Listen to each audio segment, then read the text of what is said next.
Bismillahirrahmanirrahim.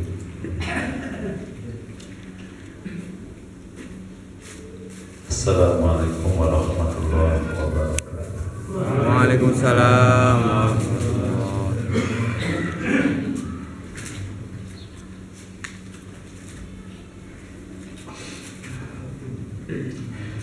Alhamdulillah wa syukurillah wassalatu wassalamu ala rasulillah wa ala alihi wa ashabihi wa mawala la hawla wa la quwwata illa billah.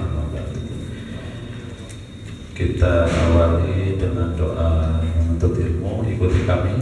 Bismillahirrahmanirrahim. Bismillahirrahmanirrahim. Rabbi zidni ilman. Rabbi zidni ilman. Allahumma anfa'ni. Allahumma anfa'ni Bima 'allamtani.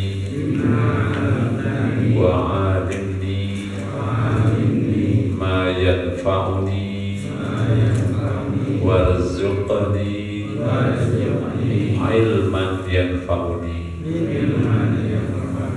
Amin. Alhamdulillah, kita bersyukur sampai hari ini masih sehat, keluarga baik, anak-anak juga baik, ya kan? Yang kedua, bersyukur Allah masih menjaga iman di hati kita, masih menjaga takwa di hati kita, sehingga kita masih istiqomah menjalankan ibadahnya. Kita juga bersyukur masih diberi waktu, artinya masih bisa menambah pahala, menambah bekal kehidupan akhirat, dan masih diberi kesempatan untuk bertaubat kepada Allah Subhanahu wa Ta'ala. Lama kayaknya tidak ketemu ya. Tadinya diminta di Ar-Rahman Cibubur City, cuman kayaknya kalau ke Jakarta selalu ke sana untuk hari malam Senin. Saya WA beliau tadi, dilalah, bahasa Jawa itu ya, dilalah ya, dalallah gitu kan. Minggu kelima kesini aja silaturahim. Alhamdulillah. Pada malam hari ini saya ingin sedikit bersilaturahim dengan tema kecil, menjadi orang-orang yang diridhoi Allah. Pengen gak jadi orang yang diridhoi oleh Allah? Pengen. Tapi pertanyaan kedua, kira-kira sudah dapat jaminan belum diridhoi oleh Allah? Jadi antara keinginan dan kenyataan, bukan orang lain yang ngomong, kita sendiri belum pantas gitu ya. Nah, ini namanya problem. Problem itu biasanya tidak sejalannya antara keinginan dan kenyataan. Itu problem. Setidak-tidaknya apa yang disampaikan menjembatani kita, sehingga bisa mengukur diri kira-kira sudah seberapa jauh langkah kita untuk menjadi orang-orang yang diridhoi oleh Allah. Singkat simpel saja penjelasannya. Di dalam Al-Quran, diridhoi oleh Allah itu bisa saja dengan sebutan a'udzubillahi minasyaitonirrajim, ridallah, radhiyallahu anhu wa radu'an. Hafalkan, radhiyallahu anhu wa radu'an. Allah ridho kepada mereka, mereka pun ridho kepada Allah. Tentu orang yang sudah ada dalam kategori radhiyallahu an wa radhiyallahu anhum mardu'an, orang-orang yang beruntung. Dalam Al-Quran hanya yang kami dapati sementara hanya 3 kali diulang kalimat radhiyallahu anhum itu. Pertama ada dalam surat At-Taubah ayat 100. Pada ayat ini mereka yang mendapatkan radhiyallahu anhum wa radu'an 3 golongan. Pertama adalah muhajirin. Siapa muhajirin itu? Kelompok muslim yang hijrah bersama Rasul dari kota Mekah ke Madinah. Mereka dijamin oleh Allah radhiyallahu anhum wa radu'an. Yang kedua adalah Ansor. Ansor itu siapa? Orang yang muslim, sahabat Nabi, asli Madinah, yang mereka menerima dengan rela saudara-saudaranya yang hijrah, kemudian menampung, kemudian menyantuninya. Karena menampung dan menyantuninya bukan hanya 3 kali 3 hari standar tamu, tapi berbulan-bulan bahkan bertahun-tahun, jumlahnya nggak sedikit banyak. Maka mereka digelari oleh Allah dengan Ansor, orang-orang yang banyak memberi pertolongan. Nah, golongan ini pun mendapatkan jaminan radhiyallahu anhu wa radu'an. Dan yang ketiga adalah walladzina taba'uhum biihsan.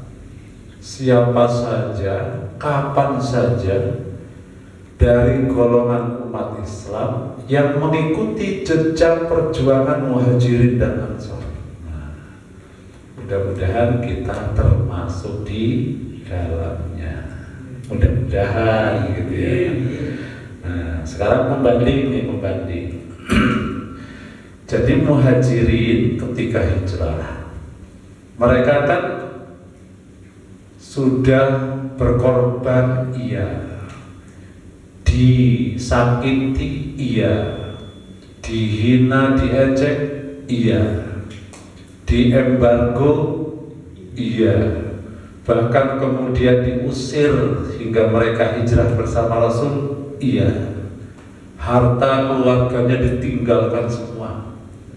Begitu sampai di Madinah, turun ayatnya, am hasibtum an tadkhulul jannah.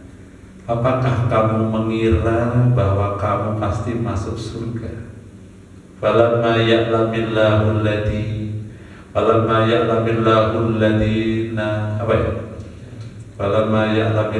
alladhina amanu falamma ya'tikum mathalul ladhina khalaw min qablikum massatuhumul ba'sa wa dharra wa zulzilu hatta yaqula ar-rasul wal ladhina amanu ma'ahum mata nasrullah, dan seterusnya. Apakah ini kepada orang muhajir ini, apakah kalian mengira bakal masuk surga sebelum datang kepada kalian seperti hal-hal yang pernah menimpa orang muslim sebelum kalian? Ada Ashabul Ukhdud, ya kan? Ada siapa lagi? Banyak tuh. Jadi kelasnya muhajirin sudah berkorban banyak saja masih ditanya, apakah kalian mengira bahwa kalian akan masuk ke dalam surga? Nah, kalau kita nih sebagai muslim, kayaknya ayat itu cocoknya malah untuk kita, bukan untuk muhajirin. Kalau kita jadi muslim, ada yang hina gak? Tidak ada. Ada yang ngebully gak? Tidak ada. Ada yang larang ke masjid gak? Tidak ada. Terus ada yang diembargo gak? Tidak ada. Ada yang ngusir gak? Loh, jadi kita ini apa perjuangannya? Cuman melawan nafsu males saja, gitu ya. Mestinya ayat tadi itu turunnya kepada kita. Apakah sampean ngira bakal akan masuk ke dalam surga? Pantas kalau untuk kita. Loh, ayat tadi turunnya untuk orang-orang muhajirin, ya Allah, yang kira-kira perjuangan sudah banyak. Itu yang harus kita syukuri. Apa artinya kita syukuri? Mereka berjuang bersama Nabi, berat tantangannya. Kalau kita sebagai umat Muhammad Sallallahu Alaihi Wasallam di Indonesia sangat indah, sangat nikmat.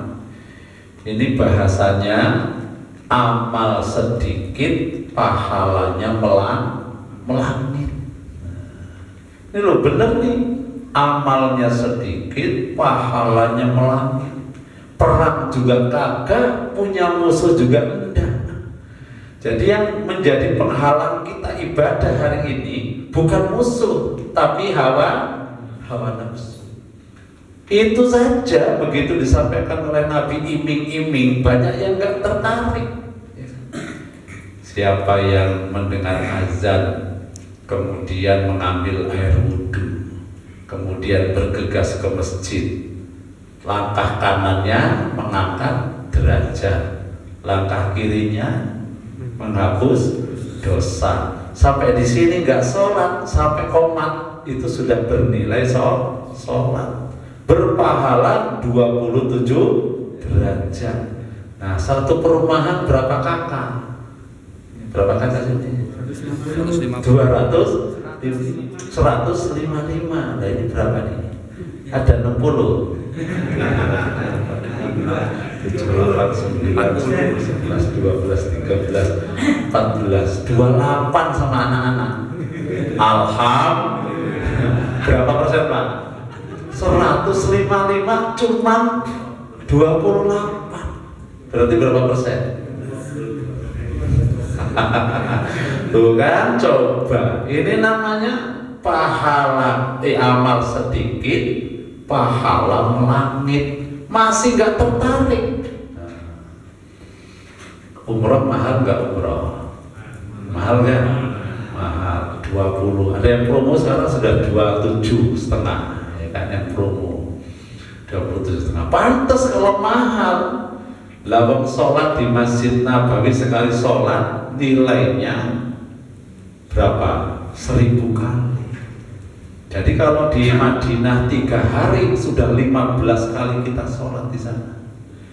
15 kali nilainya seperti kali 1000, berarti 15.000. Nah, sholat 15.000 kali di masjid apa nih ya? Darul Mutakin. Darul Mutakin mencret. Lah 15.000 kali. Berhitung coba, Masya Allah. Ya nggak kira-kira. Nah, itu baru sholat di Masjid Nabawi, belum Masjidil Haram. Sekali sholat nilainya 100.000. Rata-rata paket 9 hari itu 4 hari, berarti 20 kali sholat di Masjidil Haram kali 100.000. Berapa? Susah toh? Kalau hanya 27 juta kecil dibanding dengan pahalanya. Makanya program DKM itu mestinya umroh bareng se-RT. Kok Gus? Kurang apa? Allah itu maha kaya, yang miskin kan amin nurani. Dan maha kaya siapa? Allah. Asal niat, lawan niat aja belum, niat dulu. Dulu kan saya sampaikan, bangun masjid 2 tingkat, yang bawah aula. Jadi nanti kalau mau nikahkan anak nggak jauh-jauh, nyewa di sini. Nah, include cita-cita dulu, mimpi, nah, kan? Mimpi dulu, visinya dulu, bayangin aja. Makanya bagaimana cara bayanginnya? Nyari arsitek, bikin gambar yang bagus, masjid 2 tingkat. Meskipun baru cita-cita, bannernya sudah dipasang di sana. Itu doa namanya kan, cita-cita. Saran. Coba sekarang, ada yang bisa umroh, ada yang nggak bisa umroh. Kaitannya masalah apa nih? Duit toh. Kalau umroh kan pengen semua kan? Benar pengen. Nah, makanya Allah itu maha adil. Lewat Rasulullah disampaikan, ada loh yang umroh itu nggak harus ke Madinah, umroh nggak harus ke Mekah. Umroh cukup sholat subuh, kemudian nggak pulang sampai suruh. Mau ngaji, mau ngiler di sini jalan sampai waktu suruh, langsung tuh nyari nasi uduk senyum-senyum. Dari mana Pak? Umroh. Lo diulang loh oleh Nabi 3 kali. Taman sempurna dia ibadah. sebenarnya sampean itu pengen umroh apa tidak? Kalau pengen coba yang jauh nggak bisa yang dekat, ya kan? Tinggal pilih mau tiap hari apa seminggu sekali. Sebulan sekali. Lo kan ketahuan habis sholat subuh dia, yang lain pulang silahkan, saya iktikaf sampai waktu suruh sambil baca Quran. Kan sekarang jam 6 kurang 10 kan waktu suruh sudah umroh. Kok bapak tumben pulangnya terakhir umroh? Loh, Allah juga tahu pasti nanti protes nih hamba-hambaku. Kan rezeki semuanya kan dari Allah. Kok ada yang dikasih duit, ada yang Nah, ternyata di situ dibuka peluang. Yang punya duit umrohnya ke Madinah, ke Mekah. Yang nggak duit, yang nggak punya duit umrohnya ke Masjid Dewek. Kan Masjid Dewek toh? Tinggal mau atau mau nggak? Mau. Serius mau nggak? Tandain ya. Dilihat aja nanti setiap seminggu berapa nih jadwalnya. Mungkin ada yang pas liburnya turun shiftnya Selasa dia. Ada yang mungkin Minggu liburnya Minggu dia. Loh, lihat jadi gak enak saya nyampaikan. Lanjut ya, lanjut. Ini kan ayat pertama tentang tadi radhiyallahu anhum. Nah yang kedua ayatnya ada pada surat Al-Mujadalah. Dalam ayat itu Allah sebutkan siapa yang radhiyallahu anhum wa radu'an. Ayat Mujadalah, surat Mujadalah ayat 22. Ulaika hizbullah. Mereka itulah orang-orang yang dijuluki oleh Allah Hizbullah. Hizbullah itu orang-orang yang berpihak di jalan Allah. Bukan Hizbullah Libanon yang mereka Syiah, bukan. Itu hanya nama saja. Atau bukan Hizbullah Laskar Perjuangan Kemerdekaan Indonesia. Dulu juga ada namanya Hizbullah. Tapi Hizbullah pada ayat ini orang-orang yang berpihak kepada agama Allah. Mereka itulah namanya Hizbullah. Yang ketiga ada pada surat Al-Bayyinah. Al-Bayyinah ini biasanya disebut dengan lam yakunil. Surat yang keberapa itu? 98. Ayatnya ada berapa? Ayatnya 8. Mereka termasuk ayat-ayat favorit tuh. Lo biasanya yang begini aja nggak ngeh loh. Watini ayatnya berapa? 8. Coba kalau nggak percaya itu. Alam Nasroh ayatnya berapa? 8. Kemudian Wadduha ayatnya berapa? Yang apa? Nah, pada ayat Al-Bayyinah yang terakhir itu innal ladzina amanu wa 'amilus shalihati ulaika hum khairul bariyah jazaohum inda rabbihim jannatu adnin tajri min tahtihal anhar khalidina fiha abada radhiyallahu anhum wa radu an dzalika liman khashiya rabbah. Kan ada radhiyallahu kan? Siapa yang mereka Allah ridho kepada mereka, mereka pun ridho kepada Allah. Orang yang beriman, orang yang beramal soleh, dan orang-orang yang yakhsha, takut kepada Allah. Nah, berarti ada nggak kesempatan kita untuk menjadi orang yang diridhoi Allah? Ada nggak kesempatannya? Ada. Makanya optimis. Beruntung orang-orang yang diridhoi oleh Allah. Jadi kalaupun kita berjuang nyari duit, ujungnya nggak diridhoi oleh Allah, menderita kita. Tapi kalaupun kita sudah berusaha juga, tapi ujungnya kita diridhoi oleh Allah, meskipun nggak banyak duit, beruntung dia. Meskipun kata orang nggak sukses, beruntung dia. Karena hidup itu pada akhirnya semuanya bermuara kepada ingin dapat ridho Allah. Ibnu Qayyim menjelaskan ada 4 ciri orang-orang yang di dunia sudah kelihatan diridhoi oleh Allah. Yang pertama, orang-orang yang disibukkan dengan amal-amal yang diridhoi Allah. Jadi ada orang yang sibuknya dengan aktivitas dunia, ada yang juga disibukkan dengan aktivitas akhirat, ada orang yang kelihatannya ngurusin dunia tapi sebenarnya dia menyibukkan diri dengan urusan akhirat, seimbang dalam hidupnya. Jadi orang-orang yang diridhoi oleh Allah, menurut Ibnu Qayyim, itu salah satunya orang yang sibuk dengan aktivitas yang diridhoi oleh Allah. Dan dia tidak harus di masjid saja, diridhoi oleh Allah. Masya Allah. Jadi sebentar-sebentar ingat Allah, sebentar-sebentar zikir pada Allah. Jadi ibadah.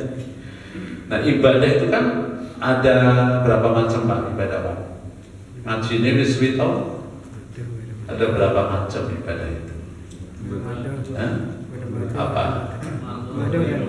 Mantul dan ghairu mantul. Macam-macamnya. Itu kan fikihnya. Macam-macamnya ada 3. Ibadah badaniyah, ibadah yang menuntut dikerjakan secara fisik, sholat, apalagi baca Quran, pakai fisik kan, apalagi puasa, apalagi haji, umroh. Yang kedua macam ibadah maliyah. Apa itu ibadah maliyah? Ibadah yang menuntut dengan menyerahkan harta, infak, zakat, sedekah, nafkah untuk anak kan, kemudian apalagi wakaf, kemudian apalagi hadiah dan seterusnya. Itu namanya ibadah maliyah. Ada ibadah yang double, badaniyah dan maliyah. Seperti apa? Haji itu nggak cukup dengan badan saja, tapi perlu ongkos. Apalagi menuntut ilmu. Makanya kan seperti jihad, menuntut ilmu. Dia juga perlu ongkos, perlu juga fisik. Terus apalagi perang fi sabilillah, seperti Rasul berperang. Itu tidak hanya fisik doang, tapi juga dengan mal. Nah, itu namanya macam-macam ibadah. Ya kan? Macam-macam ibadah. Nah, orang beriman yang diridhoi oleh Allah tadi sibuk dengan hal-hal yang diridhoi oleh Allah. Jadi dia programkan tuh. Dia manage waktu itu. Sehari berapa menit? Sehari belum pernah ngitung. Kalau kajian itu terus. Kalau sehari berapa menit Pak? Belum pernah ya. 1440 menit sehari. 1440 menit. Kalau sholat paling lama 10 menit, berarti kalau 5 waktu 50 menit. Jadi masih tersisa 1390 menit. Terserah untuk kita pergunakan. Coba Masya Allah. Untung aja dulu waktu Isra Mi'raj Nabi minta hanya 5 kali sholat. Coba kalau sebelumnya 50 kali, kayak apa ya? Lalu 5 kali aja sudah dia ngomong bentar-bentar sholat. Itu yang 5 kali. Itu. Apalagi kalau yang 50, saya yakin kosong masjid. Protes gitu, Masya Allah. Orang ini aja subuh berat ya. Duhur yang pada hilang ya. Ada kerja. Nah, coba Masya Allah. Kalau kita nggak sempat baca Quran, ya bayangkan loh, baca WhatsApp berjam-jam bertah, masa 5 menit nggak sanggup. Nah, gitu kan perlu diperhitungkan. Ya nggak kira-kira. Ini sholat rawatib ada berapa? Sholat rawatib berapa rakaat? Biasanya sebutannya qobliyah dan ba'diyah, ada berapa rakaat? Ayo Pak, berapa rakaat? Sebut aja lah, masalah salah nomor 2. Berapa rakaat Pak? Hah? 4 rakaat. Sedikit banget. Berapa rakaat Pak? Rawatib? 15. Ini berapa Pak? Rawatib? Loh ini ngajinya apa gurunya banyak jadi beda-beda? Jadi qobliyah duhur, ba'diyah duhur, ba'diyah maghrib, ba'diyah isya, qobliyah subuh. Hanya 10. Kalau mau 12 berarti qobliyah duhurnya 4. Jadi kalau ditanya rawatib berapa rakaat Pak? 12. Kalau enggak 10. Bedanya cuma tadi qobliyah duhur itu boleh 2, boleh 4. Ingat-ingat nih, besok kalau tanyain lagi nggak bisa jawab, malu-maluin. Standar banget gitu. Jadi rawatib itu 10 atau 12. Bayangkan kata Nabi, ini namanya amal kecil, amal sedikit, pahalanya melangit.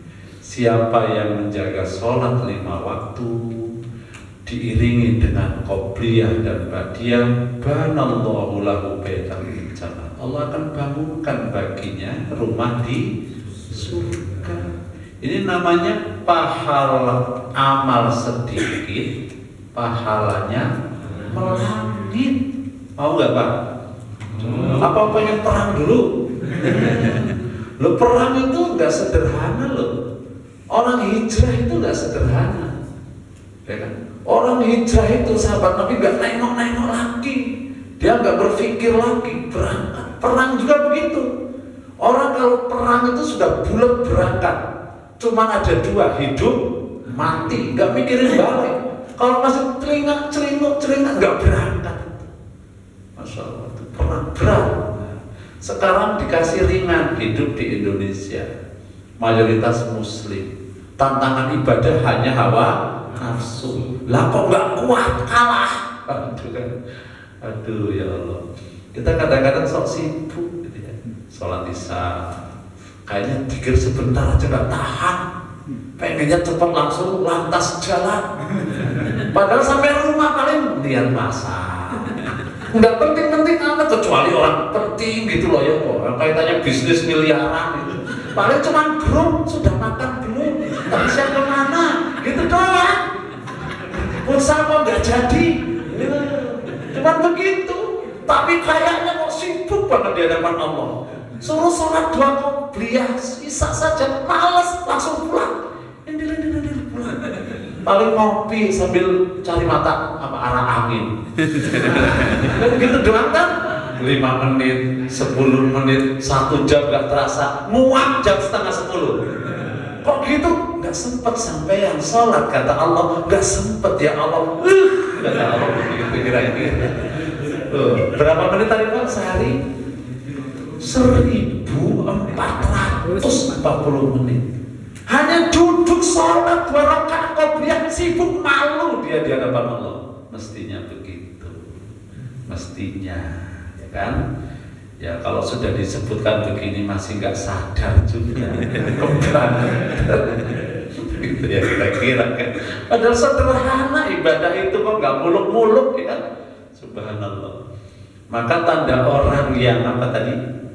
Tanda orang yang diridhoi oleh Allah, disibukkan dia dengan hal-hal yang diridhoi Allah. Dan gak harus kemudian kita itu seperti apa? Seperti rahib yang wajib ibadah, gak perlu.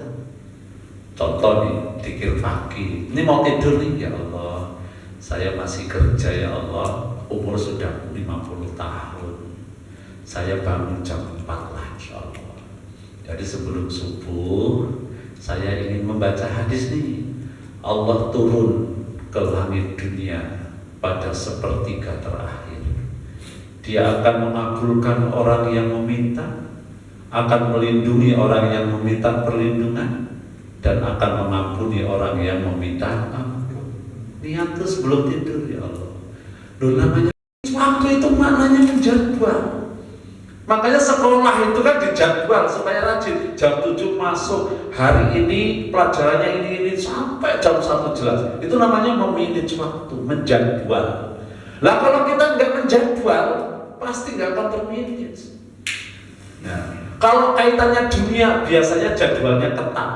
Masuk jam 7 pakai pager jam 7 kan.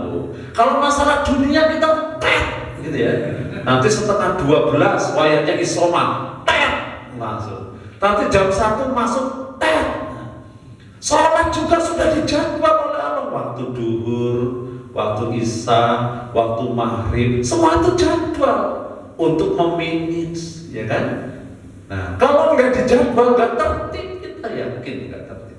Coba kata Allah, yang penting 17 rakaat sehari. Macam-macam, ada yang diborong subuh, ada yang diborong semalam, pasti begitu. Saya yakin. Nah, Allah membagi, memanage namanya, menjadwal. Nah, kalau nggak kita jadwalkan, nggak teratur hidup kita. Jadi rezeki itu tidak harus duit, gitu ya. Jadi ibadah yang terjadwal itu rezeki dari Allah. Nah, sudah ada yang mati belum di sini? Enggak, di lingkungan sudah banyak. Loh, apa lagi udah banyak? Kan tinggal nunggu jadwal kan kira-kira. Coba nih ketika kita hantarkan jenazah kan, sebelum dicemplungin, coba nih, ini si fulan ini padahal waktu di dunia habis waktunya bangun rumah di perumahan Batara Asri. Ini Batara ya, iya kan? Loh, waktu dicemplungin ada nggak rumahnya yang di bawah? Nggak ada. Ini padahal waktu di dunia, ya Allah, habis hidupnya untuk nyicil. Nyicil motor satu lunas, nyicil lagi. Nah, ketika meninggal, cicilannya di bawah nggak? Nggak ada yang di bawah. Ini namanya nasihat yang tidak bicara kan ini ya. Masya Allah.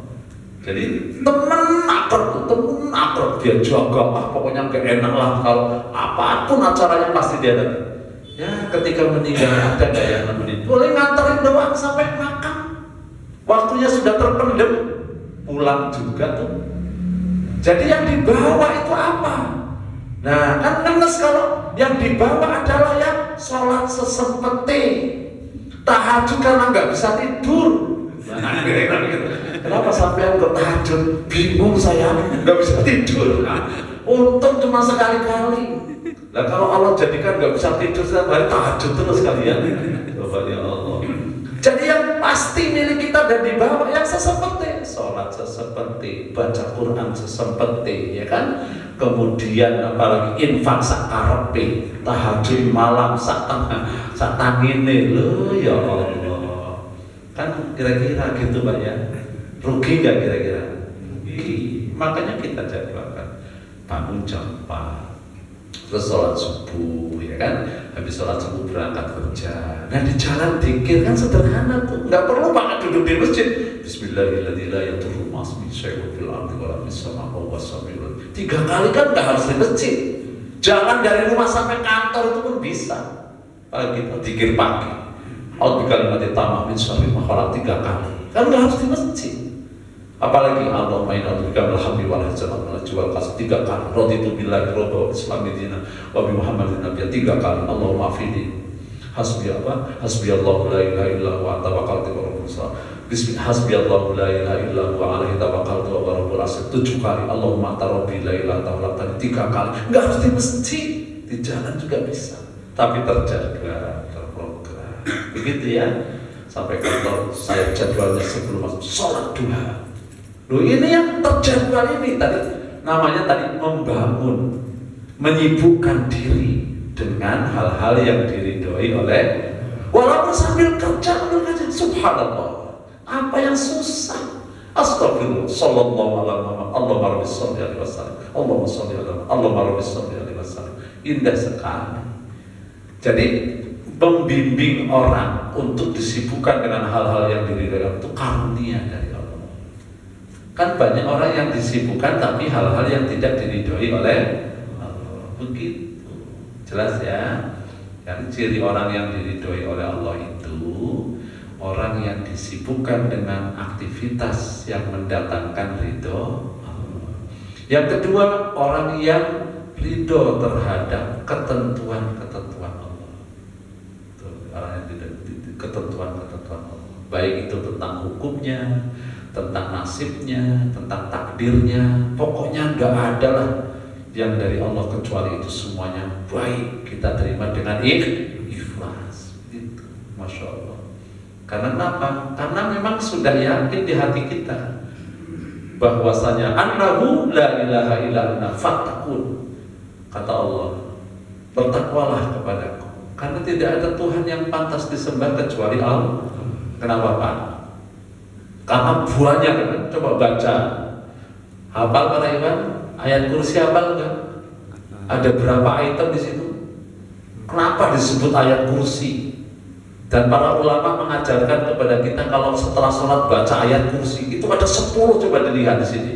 Ada wakafnya 10. Allahu la ilaha illa huwa al-hayyul qayyum la ta'khudhuhu sinatun wa la nawm. Terus lahu ma fis samawati wal ardh. Terus man dzal ladzi yashfa'u indahu illa bi ya'lamu ma baina aydihim wa ma khalfahum wa la yuhituna bi syai'in min ilmihi illa bima syaa wasi'a kursiyyus samawati wal ardh wa la ya'uduhu hifdzuhuma wa huwal 'aliyyul 'azim. Satu-satunya ayat yang mengandung 10 hal tentang Allah yang terhebat. Ada ayat kursi. Coba, Masya Allah. Dihayati. Kenapa mesti kita menyembah hanya kepada Allah? Pasti takut kepada Allah. Kenapa? Allah tadi zat yang paling pantas disebut Tuhan itu ya Allah. Allah yang tidak pernah ngantuk dan juga tidak pernah tidur. Allah yang berdiri sendiri tanpa bantuan, Hayyu, dan Allah yang Maha Hidup.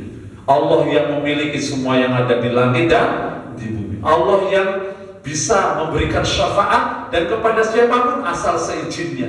Allah yang ilmunya meliputi segala sesuatu. Allah yang jaga dunia tanpa kesulitan. La wala ya'uduhu hifdzuhuma. Masya Allah, jelas.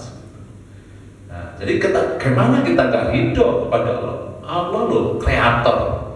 Apalagi baca surat An-Nahl. Allah yang menciptakan langit dan bumi.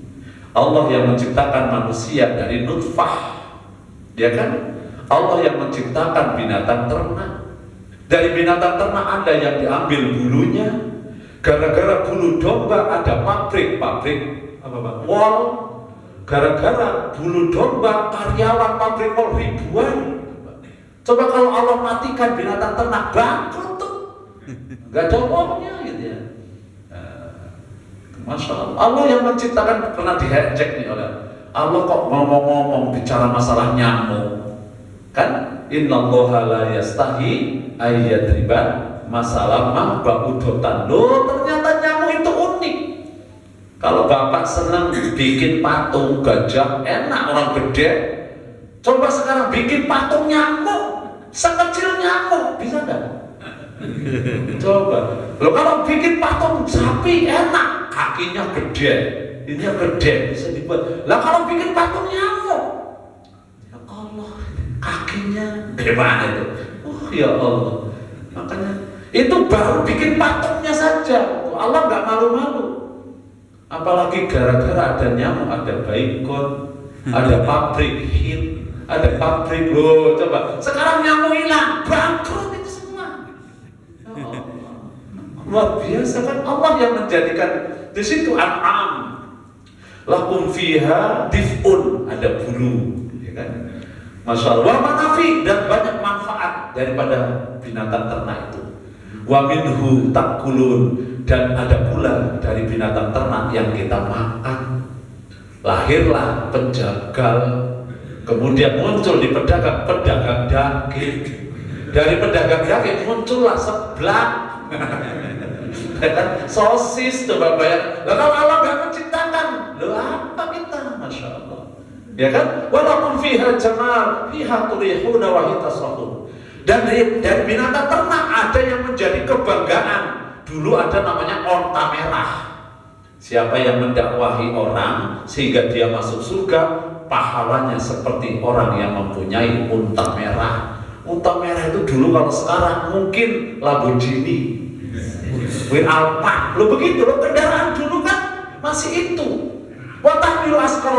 Nah, binatang ternak itu ada juga yang dipergunakan untuk angkutan barang. Wal bikhal, wal jamal, ya kan? Disebutkan dalam surat itu begitu jelas. Loh, kita ini produknya apa manusia? Cuma ngemplok, cuma makan saja, gak ada yang kita buat. Semua sudah Allah sediakan. Masya Allah, ya kan? Wasakhkhara lakumus syamsa wal qamar. Masya Allah. Allah yang menjadikan langit menundukkan matahari dan bulan. Wasakhkhara lakumul laila wan nahar. Allah tundukkan siang dan malam. Kalau dalam surat apa? Dalam surat Al-Furqan, wa huwal ladzi ja'alakumul laila libasan wa ja'alna an-nawma libasan wa ja'alna an-nahara nusura. Jadi malam itu sudah Allah sediakan untuk tidur. Kemudian siang Allah sediakan untuk kerja. Kita udah masuk malam nih, sudah masuk malam, tidur masih nggak bisa tidur. Yang tidur kan siapa?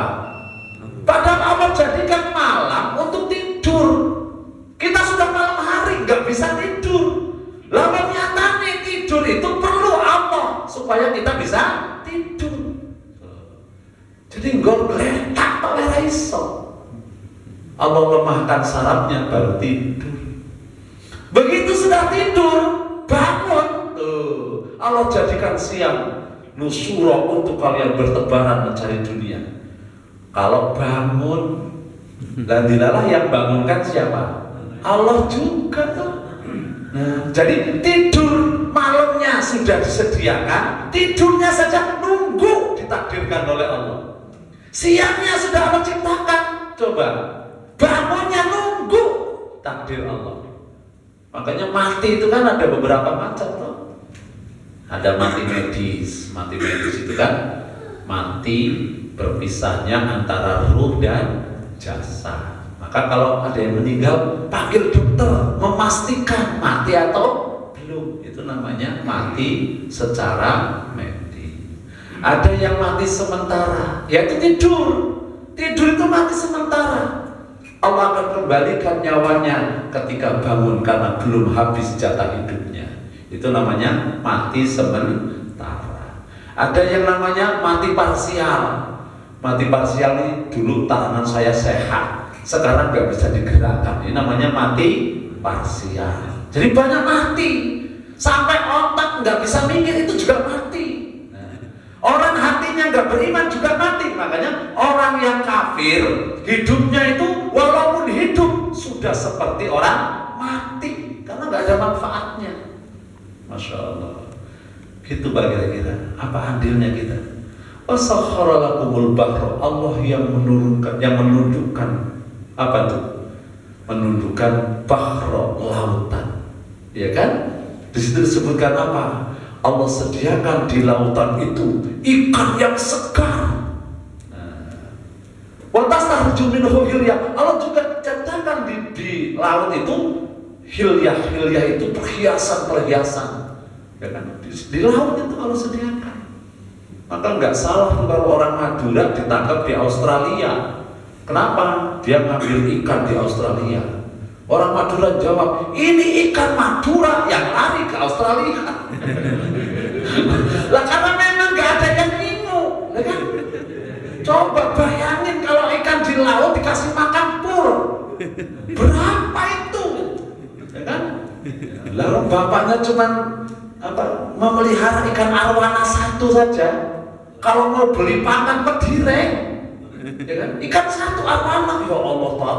Mahalnya ini makanan ikan, lebih mahal dari jajan anak saya. Makanya apa Bu? Ya sebulan minimal nih beli makannya saja 50.000 satu ikan. Coba di laut siapa yang ngasih makan? Subhanallah. Allah jadikan laut di dalamnya lahman toriyan. Allah sediakan makanan yang itu nggak perlu dikasih bibit, sudah ada sendiri. Ini karena manusia saja. Ini laut Indonesia, ini laut Singapura, ini laut Malaysia. Lu siapa yang ngingung? Ya kan? Banyak itu. Nah kalau ada pabrik yang kira-kira bisa ngasih makan di lautan, berapa pabrik itu purnya kira-kira. Ya Allah, nggak mikir. Jadi apa produk kita manusia itu nggak ada toh? Waja'ala lakumul wa arsala alaikumur riha busyram baina yaday. Allah yang memperjalankan itu awan sebagai tanda-tanda akan datangnya rahmat. Wa anzalna minas sama'i ma'an tahura. Kemudian Allah turunkan air hujan. Masya Allah. Manusia ya tinggal tunduk patuh gitu loh, Masya Allah. Nggak punya apa-apa kita, produk juga nggak punya apa-apa. Masya Allah. Ya, nah, waktunya sudah bisa lewat ya. Jadi yang kedua tadi, kita ridho dengan syariat Allah, dengan ketetapan Allah, dengan aturan Allah. Jadi hidupnya itu jadi bahagia, senang Pak. Jadi kalau sudah ridho itu bersyariat itu udah sholat senang, baca Quran bawaannya senang, infak sesuai dengan kemampuan nyerahkannya juga senang. Jadi nggak terpaksa. Orang senang kan dengan yang tidak senang kelihatan toh. Di masjid mau sholat cemberut aja, pulang saja cemberut saja. Ini mau apa ibadah harus bahagia, senyum tenang, jadi semeringah. Jadi orang beraktivitas kalau senang itu awet muda, ya. Lah yang saya sudah semeringah saja sekarang banyak banyak. Ya Allah, tanda tua ya. Nah yang ketiga kata Ibnu Qayyim, orang yang diridhoi oleh Allah itu orang yang mendapatkan ridho orang tua. Jadi pastikan tuh kita kalau masih punya orang tua kita ambil ridhonya. Suatu ketemu yang masih ada ya, minta ridhonya, minta ikhlasnya. Mesti harus pastikan, karena kalau orang tua sudah memberi kita ridho, insya Allah Allah ridho. Usahakan itu, Masya Allah. Dan yang keempat, tanda orang yang diridhoi oleh Allah, orang yang dipersahabatkan dengan orang-orang yang baik. Jadi memang nyambung, sinyalnya nyambung gitu. Kalau ngobrol dengan orang yang baik, cocok dengan orang yang baik, nyambung. Jadi ngomong ibadah ya nyambung, ngomong infak ya nyambung. Ada yang teman akrab tapi kalau ngomong sholat gak nyambung, ya kan? Lo ada ya kayak gitu, Masya Allah.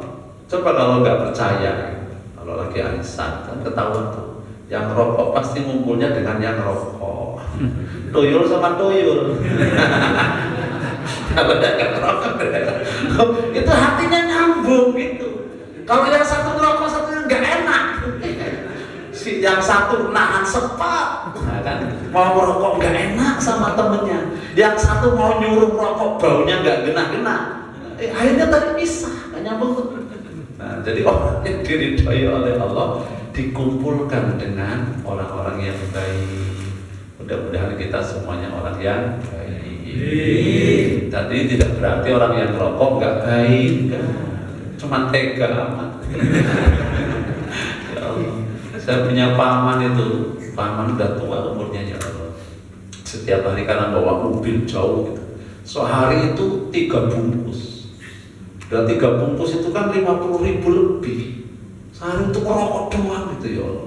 Itu kalau disambung kayaknya sudah sampai Medan, sampai Surabaya. Rokoknya gitu ya. Ya Allah, dia boyal dikurangi untuk makan yang lain kan lebih sehat. Ya memang kalau belum, saya juga mantan perokok gitu kan. Tapi sekarang saya dulu mau rokoknya kan gudang bareng filter gitu. Jadi kalau ada orang rokok dari Jawa masih terasa enaknya ujian.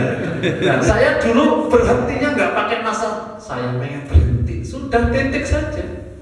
Jadi walaupun belum mau berhenti, ngomong apa saja yang udah blek terus. Saya dulu ya, ya begitu sudah pengen berhenti, nggak masalah. Cuman kadang-kadang kecut masih terasa. Padahal sudah 10 tahun. Jadi orang, saya biasanya suka orang bawa budakan. Wih enaknya. Padahal sudah 10 tahun itu. Ya Allah, itulah cara setan menjaganya. Itu saja, itu selingan. Ya, mudah-mudahan kita termasuk orang-orang yang diridhoi oleh Allah. Subhanaka Allahumma wa bihamdika asyhadu an la ilaha illa anta astaghfiruka wa atubu ilaik. Assalamualaikum warahmatullahi wabarakatuh. Waalaikumsalam.